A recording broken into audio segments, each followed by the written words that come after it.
बेटा आज हम करेंगे लॉ ऑफ गैसेस कॉम्बिनेशन। इसमें हमने जो पहला लॉ करना है वो है आपका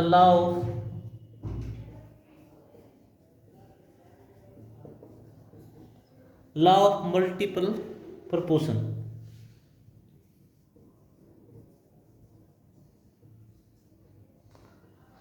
देखो ये लॉ क्या बोलता है, यदि मैं इस लॉ की डेफिनेशन लिखूं according to this law,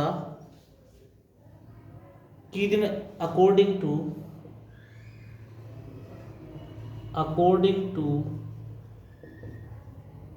this law,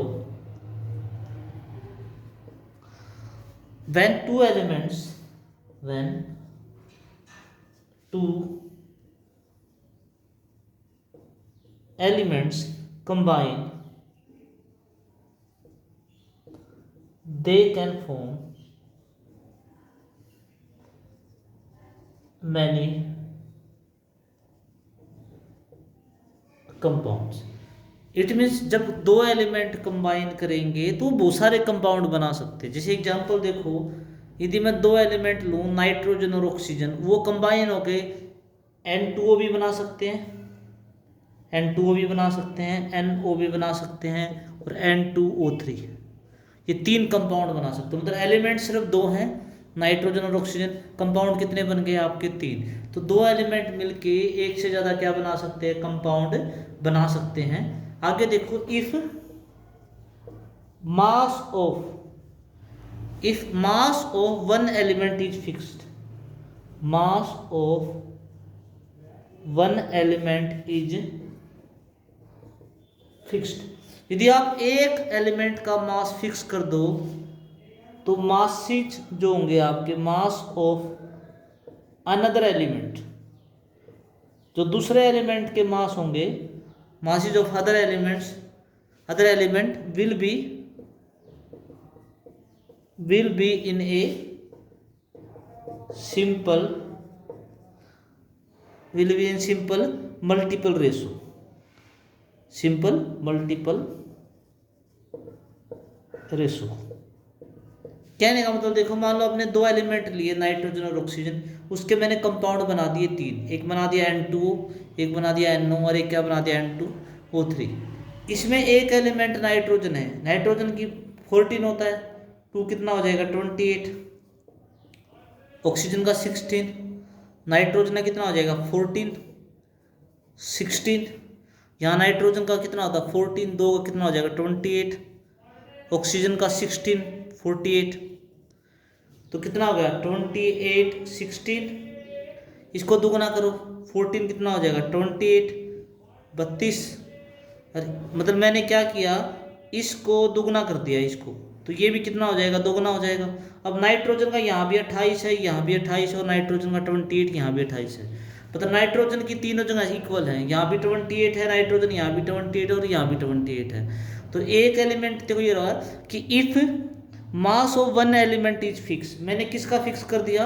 nitrogen का, क्योंकि नाइट्रोजन यहाँ भी 28 है, यहाँ भी 28 और यहाँ भी।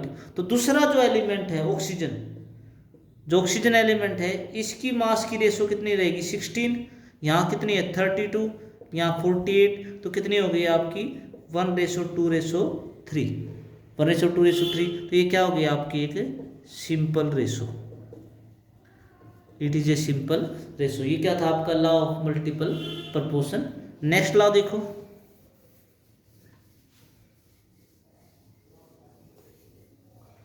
Next is law of reciprocal proportion, law of reciprocal proportion.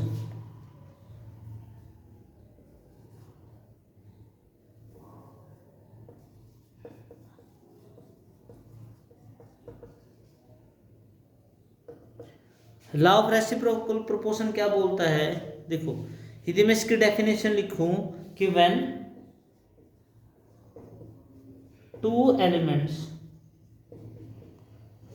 Elements combine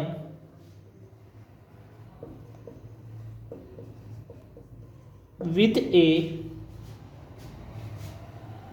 third element with a fixed mass of fixed mass of third element. यहां तक देखो, when two elements combine with A fix mass of third element, कहने का मतलब कोई भी आपके दो एलिमेंट है, मान लो ये आपके दो एलिमेंट मान लिए मैंने, कार्बन और ऑक्सीजन, ये किसी थर्ड एलिमेंट के साथ कंबाइन करते हैं। थर्ड एलिमेंट मैंने क्या माना है, हाइड्रोजन।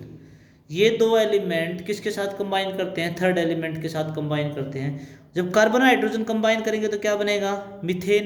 तो कार्बन का 12, हाइड्रोजन का कितना आएगा 4।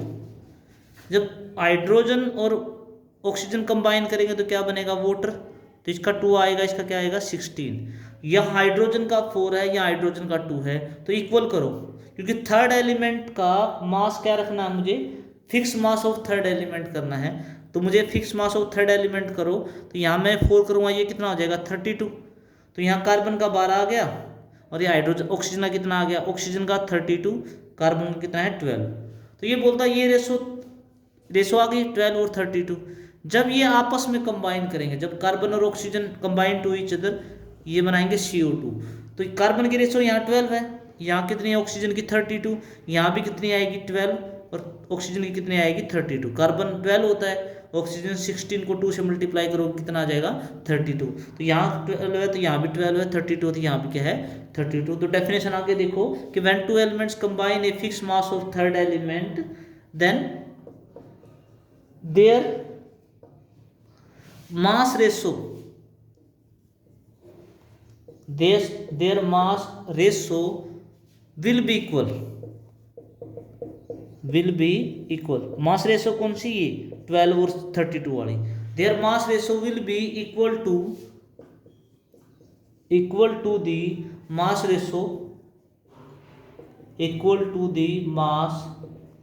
ratio, in which, कौन सी रेशियो के बराबर होगा, जब वो आपस में कंबाइन करेंगे, in which they combine directly with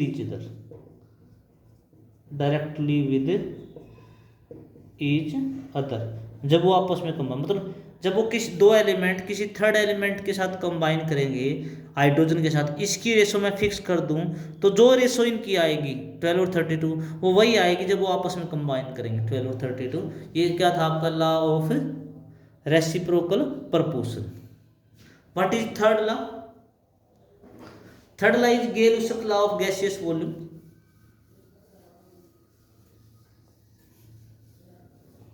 what is next? Next is Gay Lussac law of gaseous volume.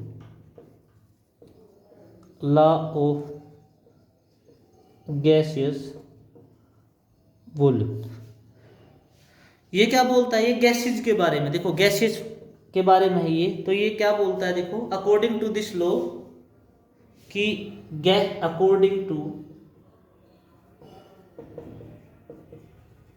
This law, इस लॉ के अकॉर्डिंग क्या होगा? अकॉर्डिंग टू दिस लॉ कि gaseous reactants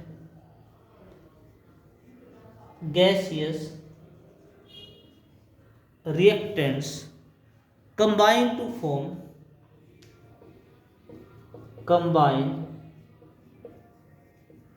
to form gaseous products। यदि आपके सारे gaseous reactant हैं तो कंबाइन होकर किस में बनाएंगे? आपके प्रोडक्ट गैसियस बनाएंगे। क्या बनाएंगे? गैस। जैसे मान लो हाइड्रोजन है, एक हाइड्रोजन गैस एक क्लोरीन गैस के साथ कंबाइन करती है। किसके साथ करती है? Chlorine gas. ये आपकी क्लोरीन गैस होगी, तो क्या बनाएगी? गैस ही बनाएगी। और कितने मॉलिक्यूल बनाएगी? आपके 2HCl क्या बनाएगी? आपकी गैस। तो रिएक्टेंट यदि गैसियस है तो प्रोडक्ट भी क्या बनेगा? आपका गैसियस बनेगा। उसके बाद क्या है? Gaseous reactants combine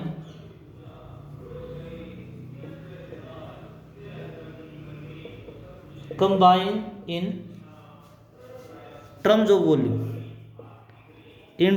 of volume, मतलब गैसेज को आप क्या लोगे? जैसे ऐसे नहीं बोलोगे आप 1 ग्राम वॉल्यूम में बोलोगे, मतलब इसका 1 लीटर या इसका 1 ml इसके 1 लीटर या 1 ml के साथ कंबाइन करके ये 2 लीटर या 2 ml बनाता है। तो वॉल्यूम किस में मेजर किया जाता है, ml में और लीटर में। तो मतलब जो गैसियस रिएक्टेंट है वो हमेशा वॉल्यूम में रिएक्ट करते हैं। मीन्स इसका एक वॉल्यूम इसके एक वॉल्यूम के साथ कंबाइन करके इतना कि इसका कितना वॉल्यूम बनाएंगे, 2 वॉल्यूम बनाएंगे। ठीक है, तो गैसेज हमेशा किस में रिएक्ट करते हैं, वॉल्यूम के अंदर रिएक्ट करती हैं।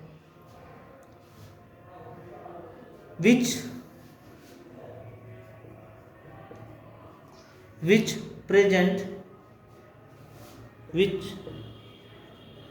present in simple ratio. और उसकी रेशो क्या रहेगी, हमेशा आपकी सिंपल रहेगी। सिंपल रेशो का मतलब क्या है, जैसे इसकी रेशो कितनी है 1, यहाँ भी रेशो 1 और यहाँ रेशो कितनी है 2। यहाँ वॉल्यूम की रेशो 1 होगी, यहाँ रेशो वॉल्यूम की कितनी है 1, यहाँ रेशो कितनी है 2। तो 1 रेशो क्या होगी 2। ये क्या हो जाएगा आपका गेलो-स्टोक्स लॉ। तो रेशो कैसी रहेगी आपकी, सिंपल रेशो। ये आपका क्या हो गया, लॉ ऑफ गैसियस वॉल्यूम हो गए। बेटा नेक्स्ट टॉपिक हम एक लॉ और करेंगे आज के लिए, जिसका नाम है Avogadro law. Avogadro principle, Avogadro principle या एवोगैड्रो लॉ भी बोल सकते हैं। तो एवोगैड्रो लॉ क्या बोलता है, देखो एवोगैड्रो लॉ ये बोलता है कि यदि आपके पास 2 गैसेज हैं, लेट करो आपके पास 2 गैसेज हैं, मैं लिख देता हूं, मान लो आपके पास 2 गैस है ए और बी, उनका वॉल्यूम बराबर है, उनका टेम्परेचर बराबर है, उनका प्रेशर बराबर है। यदि मान लो 2 गैस हैं ए और बी, उनका वॉल्यूम बराबर है, उनका टेम्परेचर बराबर है, उनका प्रेशर बराबर है, तो n मतलब नंबर ऑफ मॉलिक्यूल्स भी क्या हो जाएंगे, बराबर। यदि 3 चीजें बराबर हैं तो they will have equal number of molecules, उनमें इक्वल नंबर ऑफ मॉलिक्यूल्स भी क्या होंगे आपके, इक्वल होंगे। तो लिखो इक्वल वॉल्यूम,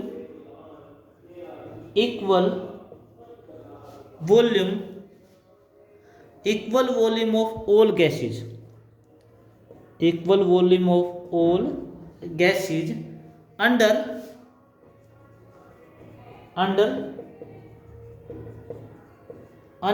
सिमिलर कंडीशन